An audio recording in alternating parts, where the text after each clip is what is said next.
North Circular Road, too. Great sprawling, flat-roofed buildings, painted custard colour, with their names in letters of black or silver. Ferndean Court, and Summerhill, and Brook House. So when I got here this afternoon, I wasn't prepared for what I found. My father had been going to drive me. It's what parents do when their child goes off to college and a new place to live in. I've seen enough of it to know. They pack up the trunk of the car and all the back of the car too, with clothes and sports gear and books and radio and CD player, and maybe a computer, and of course, a hamper of food.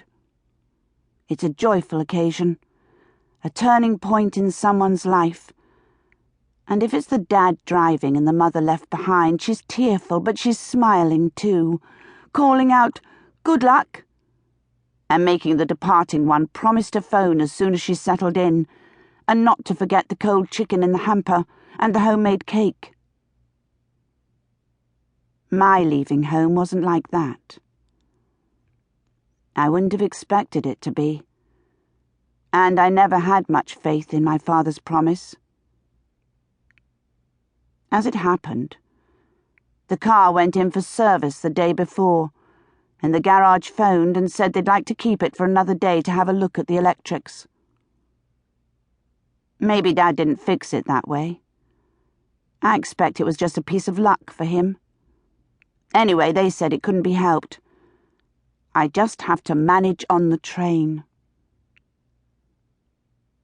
So I left in much the same way as I've lived these past 2 years, under a cloud. After the pylon, my parents had counselling just as I did, and the counsellor told them they had to be understanding and supportive.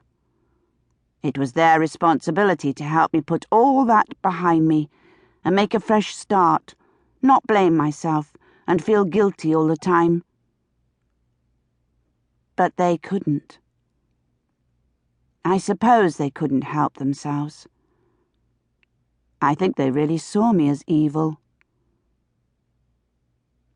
One of the ways they dealt with it was to tell me they didn't know where I got it from, as if every action you performed and every mistake you made had been made by a string of ancestors before you and passed on in a gene of thoughtlessness or daring or evil.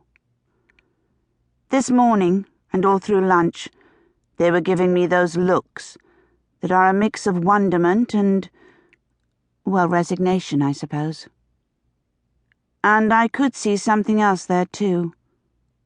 Relief, hope maybe, a fresh start for them as well.